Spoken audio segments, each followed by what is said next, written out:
Alright guys, so today we're going to be reacting to Soccer Explained for Americans. Hey, I'm very happy I'm back, man. I'm so happy.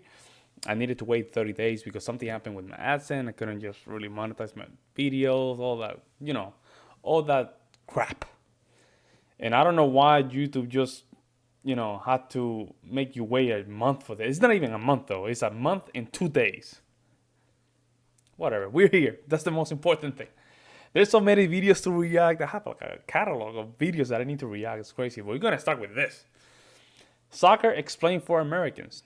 I only know a couple things about soccer, not too much. But some of the other stuff, I had no idea. I only know that one team has certain players and the other team has certain players. And you have a goalkeeper.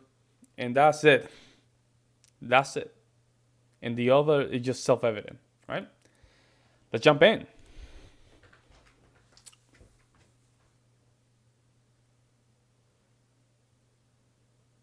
So I've been wanting to start following soccer for a while now, but as an American, I always found it complicated. Not like how they play. Most 3-year-olds can kind of understand more or less how it works.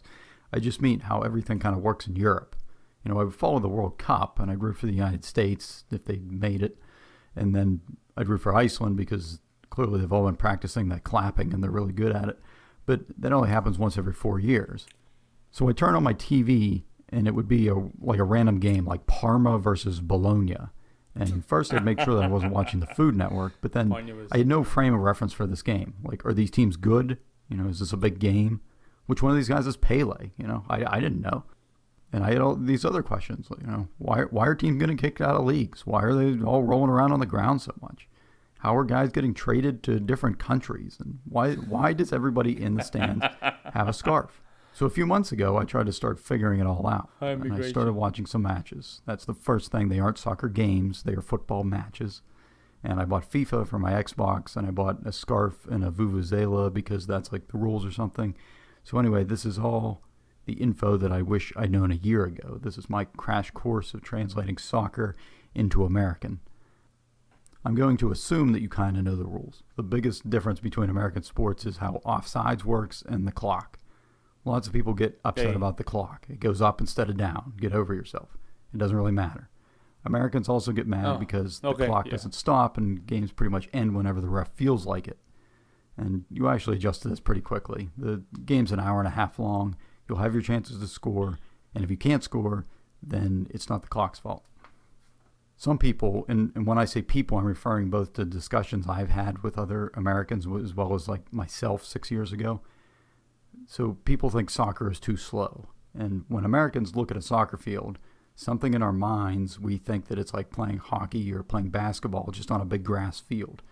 And in those sports, that's a good point. Go full tilt a lot, like most of the game. So when two players are just standing there passing the ball back and forth, we wonder, like, why aren't they trying to move forward? Just go. And on the other side, we expect the defenders to be attacking the guy with the ball rather than just standing 5 feet back and letting him do what he's doing. The key difference is that football pitches are much larger than basketball courts and hockey rinks. And if you try to full court press for the whole soccer game, you would be exhausted. That is interesting. Hold on. So this is a side of the basketball court compared to this soccer field of football. Man, that is small though. This is big. That's a lot of running that you have to do. See, the pace of a soccer game is actually much closer to baseball. Most of the game is going to consist of guys just slowly passing the ball around, real peaceful, and then it's going to be all of a sudden followed by these short bursts of extremely fast action. Basketball players, it's estimated, run an average of 2.5 miles during a game. Yeah. Soccer players can run 7, if not 10 miles during one game. Wow. And remember, you only have 3 subs games, so most of these players will be playing the whole game. One thing Americans will appreciate is that other than halftime, there are no commercials. So it's like the anti-NFL, which is great. Oh, wow, that's nice. It also means that no matter where the ball is, both teams are always potentially about 30 seconds away from scoring, which creates this kind of constant tension. It also creates a scenario where you can't ever really run to the bathroom or get a drink. Soccer players seem to have a reputation for being lazy in the U.S. because they don't always pop right back up after going to ground and get right back into play. Certainly some players do embellish things and some go over the top, but I don't really think that on the whole it's quite the issue that... Well, if you think about it, it has to do with the time, I'm guessing, right? If you only have an hour, you don't get. Let's say that guy tried to hit a ball and the ball is close to your face. He hit the ball, but he didn't hit you. I mean, that's the perfect moment for you to say, oh, "Look at my eye, he hit me," because then you can get a penalty, right? I mean, it's just based on the nature of the sport. It makes sense. People It make makes it out sense. to be. So they get made fun of in Europe too. So here's a fun experiment to try the next time you have a few minutes. Go to like a local field and then quickly jog laps around that field for like 10 minutes. And then suddenly sprint down the middle of the field as fast as you can.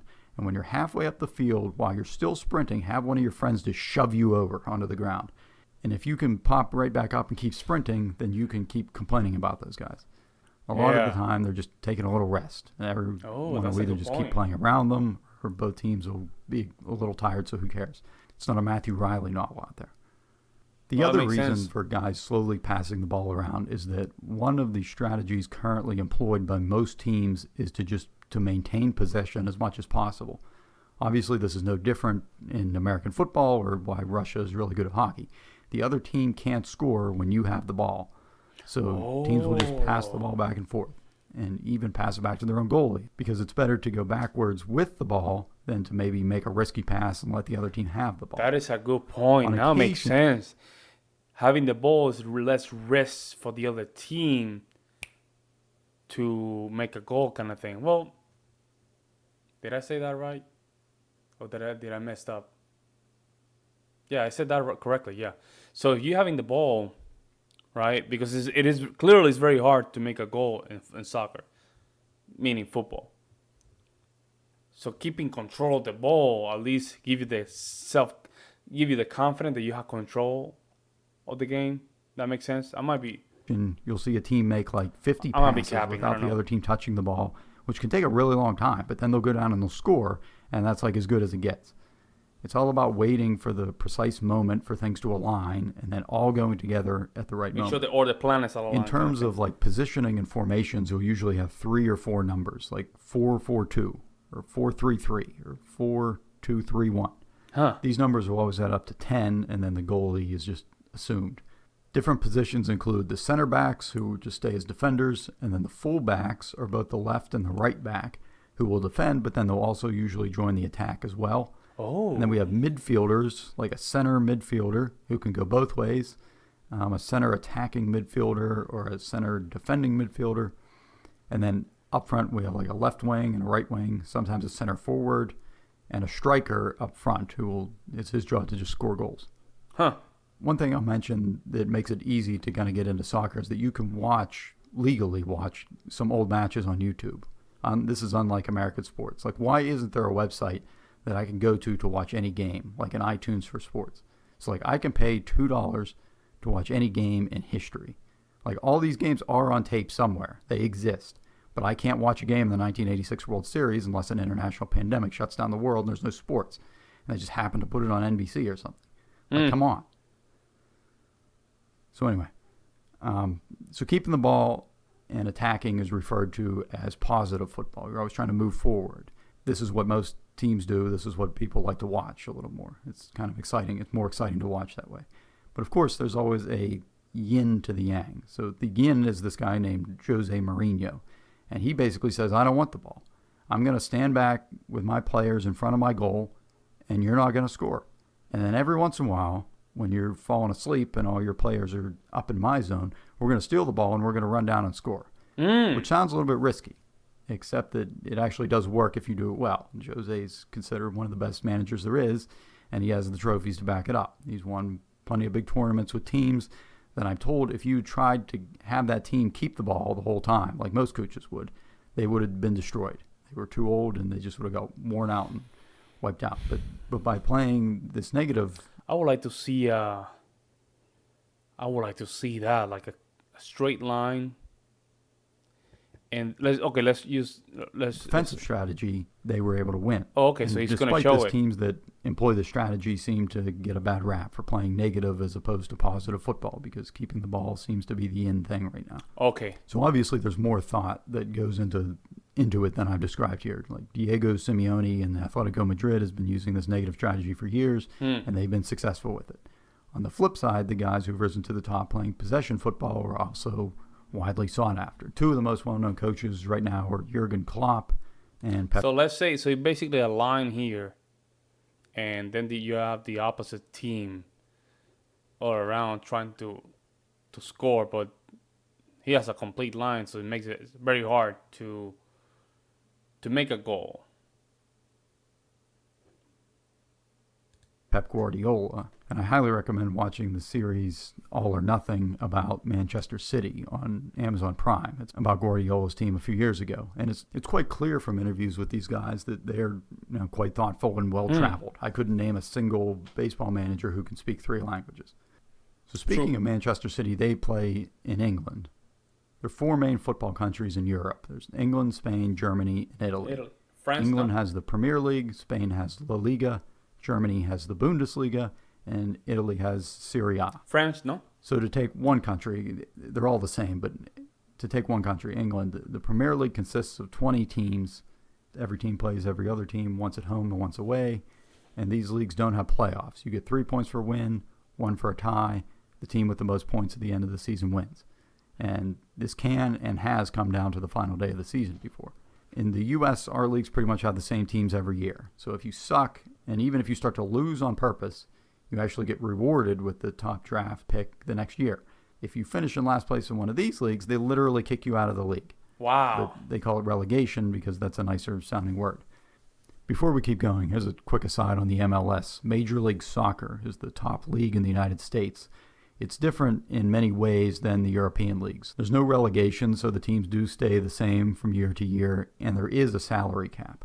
Talent-wise, I guess globally speaking, it seems to be an okay league, but certainly not on par with any of the European It's not, yeah. leagues. So we have the league. It's coming. It's upcoming. A lot of people do watch soccer here in the United States, but it's not at the same level as Europeans. No.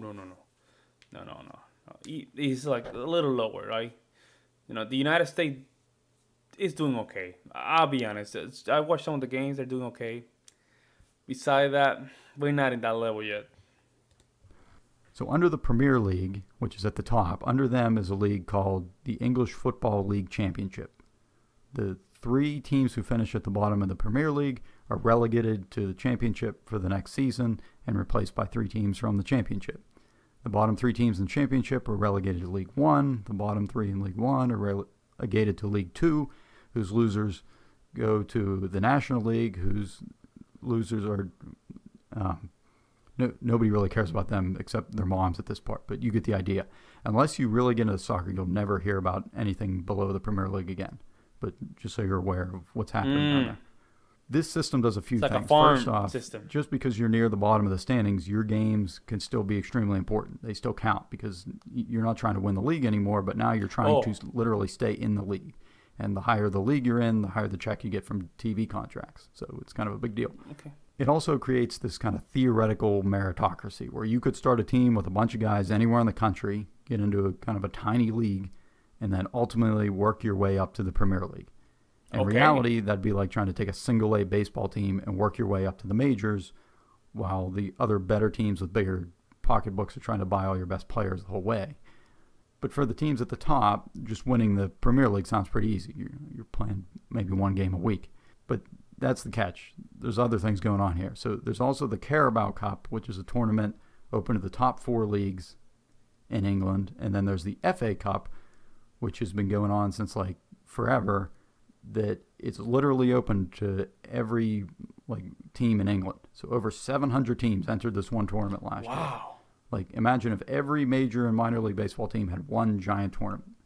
So could any team win? Yes, they could. Will the small teams upset the bigger teams? At some point, maybe a few will. But is it likely that a non-Premier So it's basically open season for everybody. Everybody can come in and just compete. That's an interesting take. League team is going to win? Huh. No, probably not. So more fun to think about in theory than practically, I guess. The final tournament is the big one. Like, what if we could find the best team in Europe? And I don't mean like each country gets a team. That's the European Championship that happens every 4 years. This, I'm talking about the league clubs. So the best teams from all over Europe, from 55 different countries, battle it out each year. This is the UEFA Champions League. So as a side note on these acronyms here, FIFA is the organization that runs like big international tournaments like the World Cup, and they help to coordinate things across different regions. If you're an American, you probably heard of FIFA because somebody on SportsCenter mentioned somebody that was involved with some kind of corruption investigation or something. Anyway, within FIFA, the world is divided into 6 different regions. UEFA is Europe. That's where like the best players go. CONCACAF, you may have heard of because that's what the U.S. is in, the Confederation of North, Central American, and Caribbean Association Football, which is short and sweet. And then there's like the rest of the world. And each one of these groups has tournaments with national teams and their league clubs, like the CONCACAF Champions League and the UEFA Champions League. And these are called like the Champions League, but really it's just a tournament. So the UEFA Champions League is played in conjunction with the UEFA Europa League, which is kind of like the NCAA and NIT basketball tournaments, but with a bit of a twist. They play the qualifying rounds for the Champions League first. So if you get knocked out of the big boy tournament, but you finish high enough, you can just move down into the Europa League and try to win that. And I won't get into the... So there's always like a chance to win something. That's what I'm getting. There's always like a chance to win something. Qualifying, but typically you're going to have teams that you may have heard of as an American, like Manchester City, Liverpool, Manchester United, Tottenham Hotspur. From Spain, they'd probably be Barcelona and Atletico Madrid and Real Madrid, Serie A. Yeah, I know it's between Barcelona and the Real Madrid. Those are the two teams that are always going at each other. Atletico Madrid are the little, I don't want to offend nobody here for Spain, because some of you guys are going to listen to this video, I know.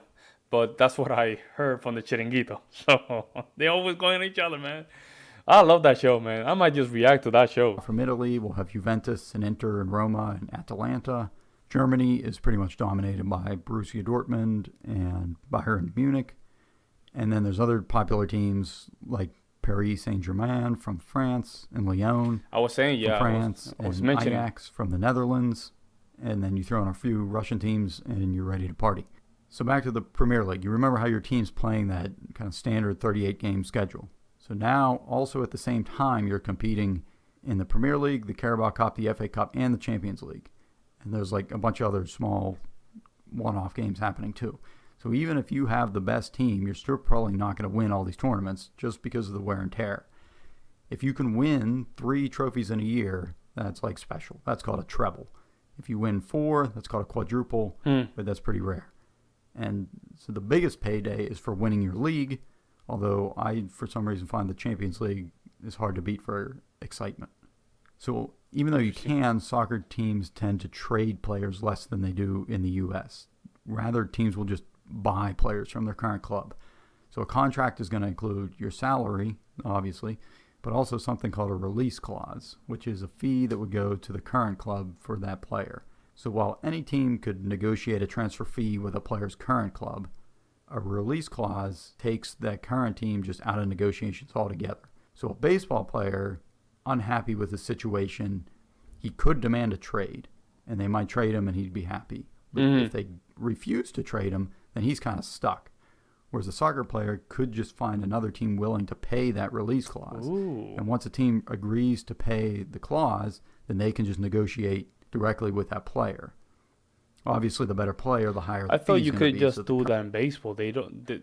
I thought they can buy your contract, right? Let's say the New York Yankees want me, but I play with the Angels Anaheim. Let's say let's just play with the Oakland A's. I play with the Oakland A's, but then I'm a good player. I'm batting, 350, right? That's my batting average. And, my fielding is spot on, right? Like, I'm good. I have 35 homers so far mid-season. And the Yankees want me. I thought the New York Yankees I thought a team had the opportunity to buy your contract for your current team. But I guess they can't. Huh. Current club can go out and find a reasonable Because replacement. if that's the case, Another big difference the is soccer that players, while well, most football sports in the players, U.S. have a they have, trade deadline, and that's followed a by good a few contract. weeks afterward where players cannot move to another team, soccer's kind of the opposite. So most of the time, you cannot move to another team. There are 2 periods a year called transfer windows that you can move during. I like So that. usually before and then halfway through the season. And you can sign a new contract for another team whenever, but you can't actually start playing for them until that next transfer window. And the last thing in terms of contracts is that in the U.S., most leagues have a draft, but soccer's pretty much like the Wild West. So teams will sign players, or I should say kids, like into their youth academy very young, like 10, 8 years old. And Wow. smaller teams who find a really good player could also include something called a sell-on clause when selling a player to a larger team that says if the team buying that player turns around and sells the player again to an even bigger club, then that original team will get a percentage of that secondary sale. Interesting. All right, so if you're still here at this point, you probably want more. So what's next?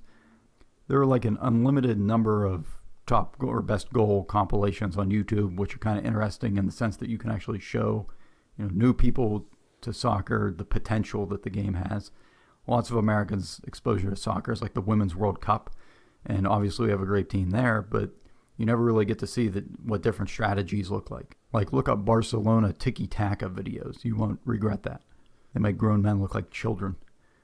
As I mentioned, the All or Nothing series on Man City is great if you have Amazon Prime.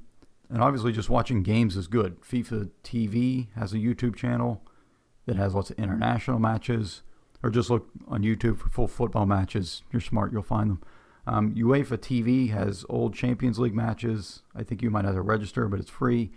You'll probably want to follow BR's football channel on YouTube. They have a lot of good stuff, including this very funny series called The Champions, which I'd probably wait a little bit until you learn a little more about the top players before watching that.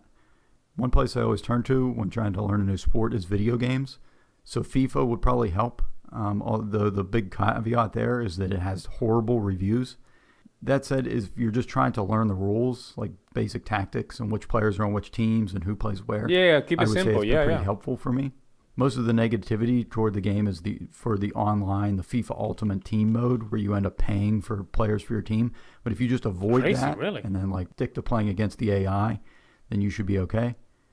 The only thing I hesitate to do is play as Barcelona because you could control Leo Messi, and like, who am I to tell God what to do? So I usually avoid that part. The alternative here, it would be a game called Pez, which I've heard good things about, although it doesn't have licensing for many of the teams. So jerseys will look different and team names will be slightly off. I can imagine, like, instead of Leo Messi, like Tiger Messi. I'm just saying, something like that. So if that's the case, it will be a good, if you don't want to pay for online services, you can use that game, I guess. Be confusing to someone new, and I think FIFA's player faces are a bit more recognizable too. News-wise, there's coverage like everywhere of soccer, although I do enjoy the site onefootball.com, which brings us to the sponsor of today's video, which is, there's no sponsor for today's video. I just make these videos to push the boundaries of PowerPoint and see how mad I can make myself. Anyway, hopefully that helps somewhat. You're now ready to venture off beyond the coasts of the United States and become an even bigger soccer fan. Just if you're leaving the U.S., call it football. They get mad if you call it soccer. Anyway, good luck. Thanks for watching. What was that? Whoa, what was that? Thanks for watching. Anyway, good luck. Oh man, it's too fast. If you're leaving the U.S., call it football. They get mad if you call it soccer. Anyway, good luck. There you go. Okay, these are the reference. Tito Football, Oplash, Victor Garcia, Jonathan, J. Castellon, Matthew Riley, my parents, Pep Guardiola, Jose Mario dos Santos, Mourinho Felix, Jordan Norbert Klopp, 21 pilots. This turned out way longer than I expected. Okay, got it. Oh man, good video. Good video though. Very good. I like it. Very well thought out. Very well explained. And yeah, it's a very interesting sport, right? I've never been into it. I tried to watch the FIFA, Never into it. Never into it. When I have the chance, I sit down and eat my nachos and seltzer. But other than that, for you guys to enjoy the sport, hey man, good for you. I think it's very impressive to watch. Don't get me wrong. I mean, you can recognize skill. I used to do sport when I was a kid, so I can recognize talent from far away. And some of the links, the compilations, and some of the stuff is very high demanded. Like it's not easy to do. Man, very good explain. Like some of the things I was like, wow. Some of the positions, stuff like that. I didn't even know there was formations at all. I mean, that's ignorant from my part. Of course, there's formation, but I never thought of it like that. It's very interesting the way he explained it. It just made more sense. But very interesting, folks. Let me know what you guys think in the comment section below. And if you guys have any other videos, put them in the comment section. I will see you next one.